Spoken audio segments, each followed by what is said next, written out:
Books make you hope. Books make you dream. Books make you laugh. Books make you scream.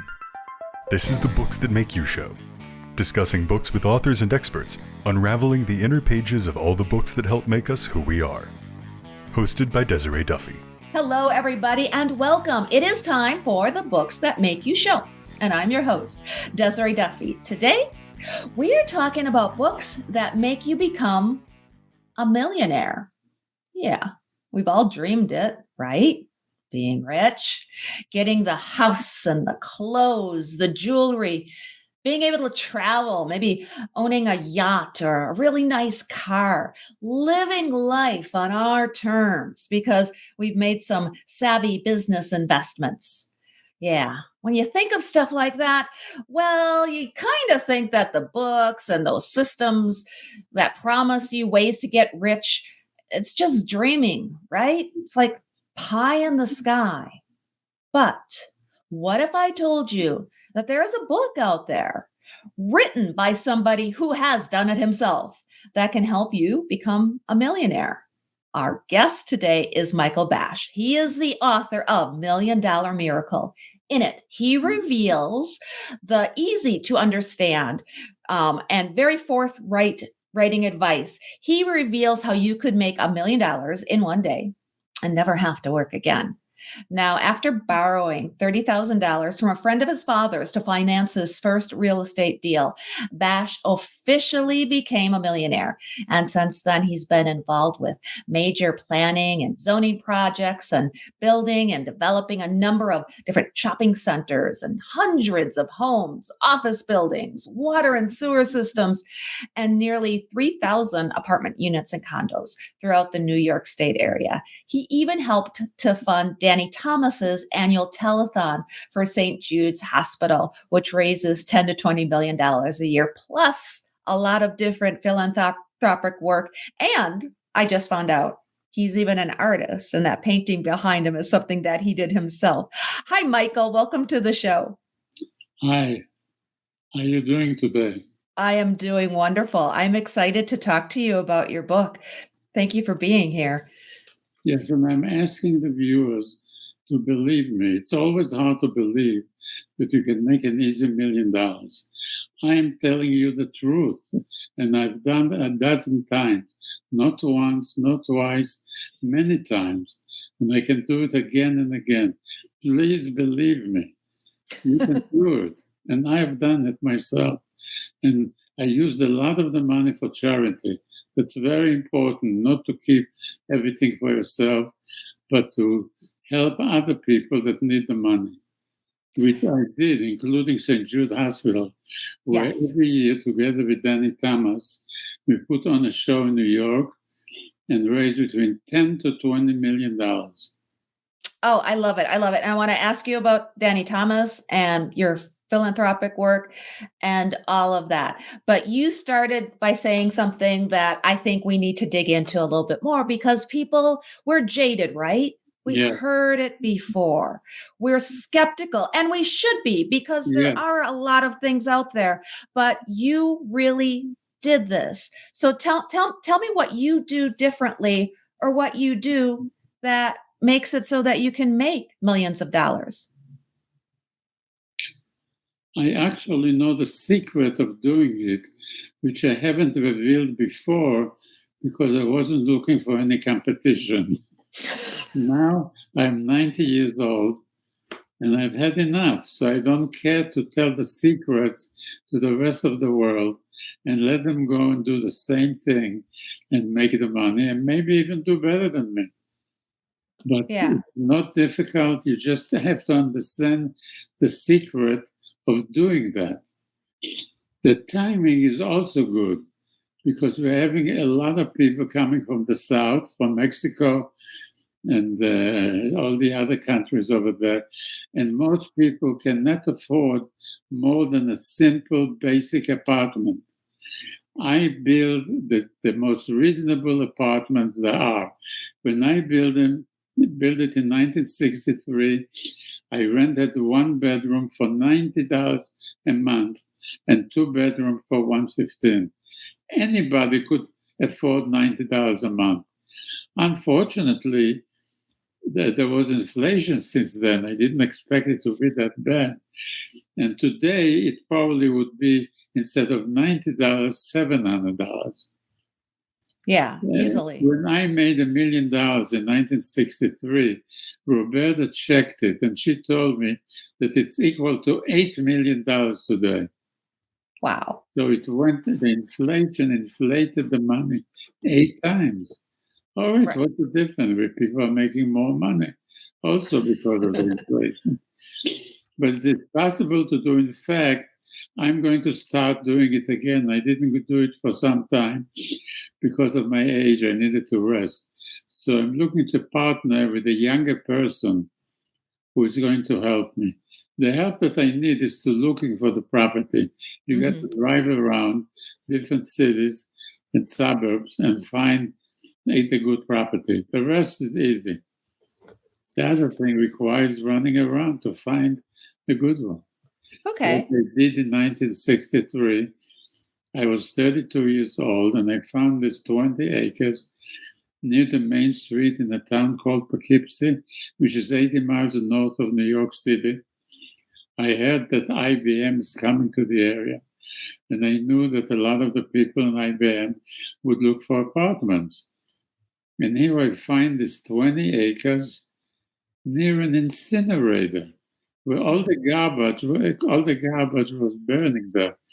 This incinerator was closed. They didn't burn garbage there, but it looked ugly, and around it, all the ashes from this was all around it, around the incinerator. I found a way to hide it so it didn't make a problem. It wasn't a problem, but you had to know how to do it. Because of the incinerator, I bought 20 acres for only $80,000, $4,000 an acre, and paid a deposit of $1,500. With $1,500 deposit, I made my first $1.5 million because I sold half interest for $750,000, which means the other half that I kept was worth the same amount, another $7. That's $1.5 million. Right. So really what your system boils down to is finding the right property, the right place at the right time, because you knew that IBM in this situation was going to be coming into the area. So you knew that this was going to be an up and coming property. So really that's the secret, is looking and scouting out these places and getting there early on and being able to make that investment. Yeah, you have to find out the growth of that city. People that are there in real estate will tell you who is coming in, how many apartments they have all these figures in order to help you out. And you come to an area that is expanding, that's going to get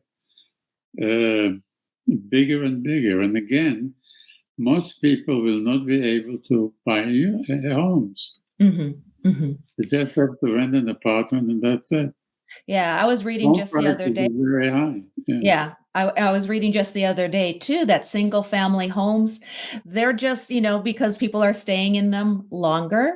And even in California, they just changed the zoning. So because they have single family homes, places zoned for a single family, that's like 70% of the zoning.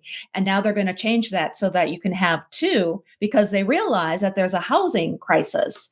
And that seems to me something that might open up opportunities to real estate investors. Absolutely right. You're very clever. Yeah, that's good. Oh, I'm clever because I read your book. This is amazing. It helps, yes. And I do think that the writing style and the advice you give, that's the other thing. It's easy to follow. This is not complicated. This doesn't take a rocket scientist. It takes maybe a little bit of math, but it's pretty easy to do, isn't it? Absolutely. And the book has other advice and other suggestions and other secrets about other things. Some of them as a result of building. Like I built my own home at the same time for nothing. Zero. $1 million home. Why? When I gave the contract to the contractor to build 320 units, on the property, I said on one condition, that when you build the 320 units, you build one more unit, my house. And it took 2 years to build the apartment, so it took 2 years to build the house. But at the end of the 2 years, I had a wonderful house among many other expensive homes, and all the people that lived in those homes became my neighbors and friends and my investors. They invested with me. They saw what I was doing. So this is like an extra thing that any builder should remember, that when you build a large project, they added to build your house is another 2-3% of the cost based on the large number of apartments. And you get the whole house for nothing. My That's house very clever. 5,000 square feet. Yeah. Oh, very clever. And that's the thing. It's just you have to be savvy and you have to be smart and, maybe think a little bit outside of the box. Absolutely. Yeah. I always did that. Yeah. So tell me a little bit about, I love the chapters. I was telling you that earlier. The chapter titles are just so intriguing, and there's a few that popped out at me. What was Buying a Mountain all about in 1965? What were you doing there? I was building in Poughkeepsie, New York, which is one side of the Hudson River. On the other side of the river, there was a company that made ties. I forgot the name, Montero, but whatever it is, a famous company, and make beautiful ties. Some of them cost $100. In fact, my wife, every Christmas, went out there and bought, they gave her a discount and sent the ties to all her friends. So anyway, near that company, there was a mountain, 140 acres. This lawyer got the mountain from his investor, his clients who couldn't pay him. These were real estate developers. They got into trouble, and instead of giving him money, they gave him the mountain. They owe, I think they owe him $30,000. So you got a mountain, but what can you do with a mountain? Nothing. You can't build on a mountain. So my brother, may he rest in peace, he passed away. I told him to check the property. He went in and he says, you know what? Out of the 140 acres, 40 acres is flat around the mountain. We can build on 40 acres. And he sold it to a big company, the 40 acres, for for how much was it? For $500,000. Wow. We bought the whole thing for $30,000, whatever. Very small amount. Now we have the big mountain, the real mountain. I owe $250,000 to a bank. I went to the bank and I said, look, I don't have the money. Will you take that property for the money? They say yes. They didn't even go to check to see that it's a mountain. They took it. I paid off the loan. Oh, that's hilarious. Yes, I've had many things like this in business. Some people or most people are not that clever. What can you do? What can you do? Well, you can read the book and become that clever is what you can do. Read the book and you hear a lot of good stories. I also own a dairy farm, milk, and it was in partnership with the Pritzker family, a very rich family out of Chicago. They had a son, and they wanted him to learn something about business. So I said to them, you let him come work with me if you invest money. They said, fine, we'll invest 2/3 of the money, you invest 1/3, and our son will work with you. And that's what they did. And the son came to work with me. And a year later, he gave a speech in front of his parents about the business. He learned everything. Then they sent him to law school because all of the people in Pritzker's are lawyers. They graduated from law school. They wanted him to. He went, finished his school. He's worth today, I checked it, $3.2 billion with a B. Wow. That That's he amazing. inherited from his parents, especially from his father, yeah. But what did I do in the farm? The average cow in the United States does 13,000 pounds of milk a year. That's the average. I doubled it to 26,000. Now, I also come from Israel, so I told in Israel, I gave him the secret, and they also built it up to 26,000. It spread around the world, and now the average in the world is 23,000 instead of 13. Wow. I sent some of this to South Africa, the southern part of Africa, Zimbabwe. Mm-hmm. They had no milk, and I sent it to them. I told them how to develop the cows and to make milk for themselves. All of a sudden, there was too much milk in this country. And then people used to pour the milk out, the extra milk. But then the government decided to buy all the extra milk and give them 6% in profit. They don't give more than 6%. But it's better than nothing. Yeah. They took the milk, and from the milk, they made cheese, other milk product, and sent it to countries that need it.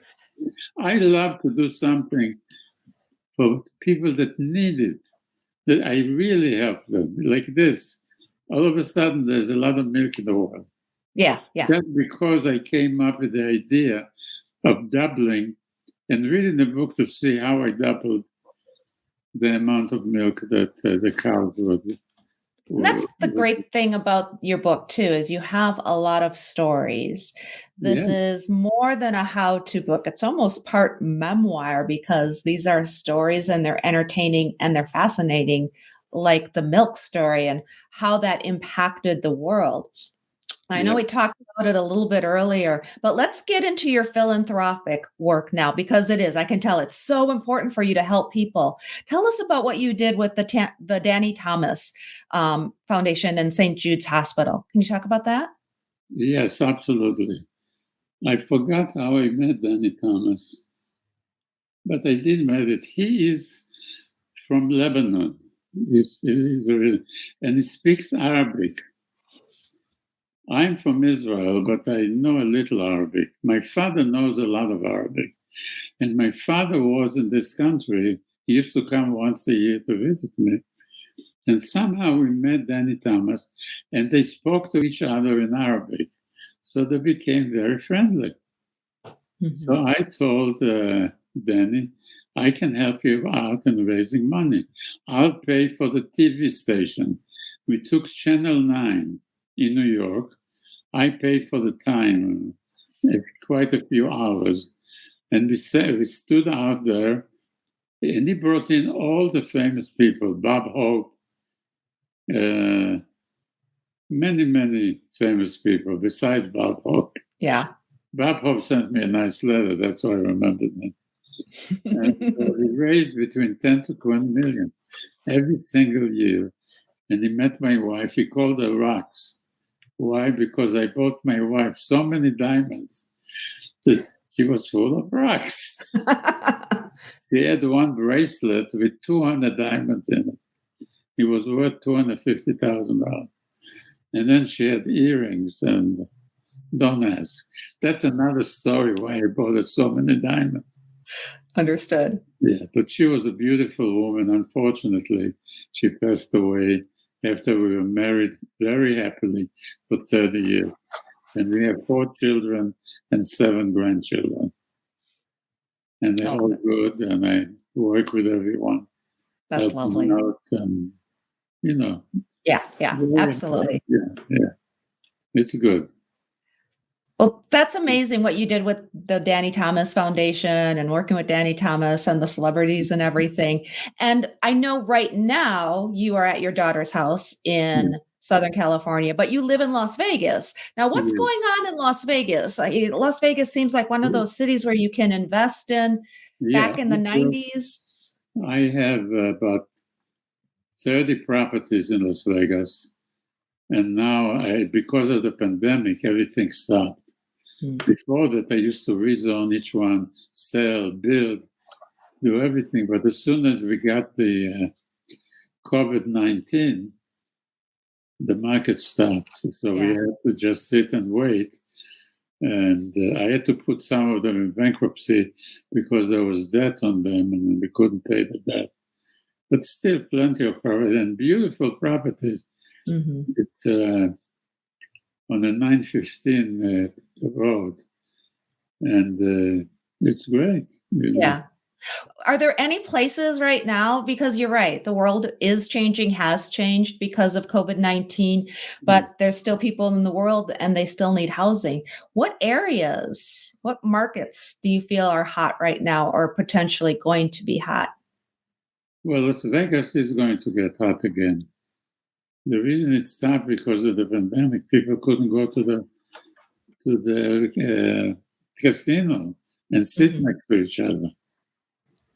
You know how many mediums write to me? I think 6 or 7.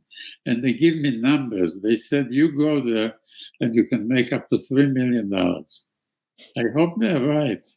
I'd have to go to a casino and they give me 7 numbers. And you play and see what happens. Right, right. Sounds like playing Keno or something like that, or Yes, roulette. yes. But Las Vegas will always be good. It's a very unique kind of a city. There isn't anything like this anywhere in the world. And Mhm. gambling is very appealing to people.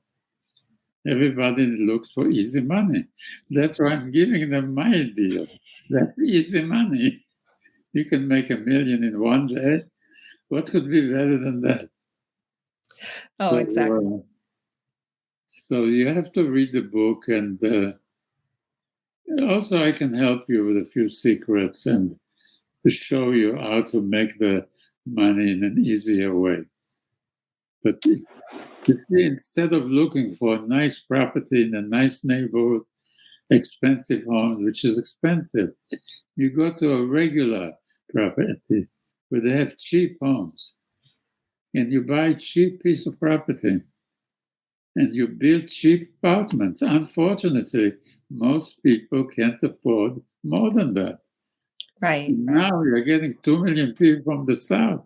Where are they going to live? Maybe more. Biden opened up the door. It's terrible. But they're Yeah, here. And they yeah. need to live someplace. Well, people, when they're starting out, they need homes, right? They need that starter home or first apartment when they move out of the house. So Yeah. you're right. That You get market's money. always going to be there. Can we talk a little bit? There's another story in your book that caught my attention. What's the story behind the castle to money pit to convention center and back again? What's going on with that story? What was this? The castle to money pit to convention Oh, that center. was in Massachusetts. That property was in Massachusetts. And it was a castle? The castle was there, yeah. Okay. Near Boston. Boston was on the water, and the castle was in the back. And the castle had a swimming pool in there and a restaurant, and I developed it into a tourist place. People came to see the castle. There's all kinds of beautiful rooms in there. Eat in the restaurant, and there was a motel across the street. I bought a motel too. So they used to stay there in a motel and enjoy the castle.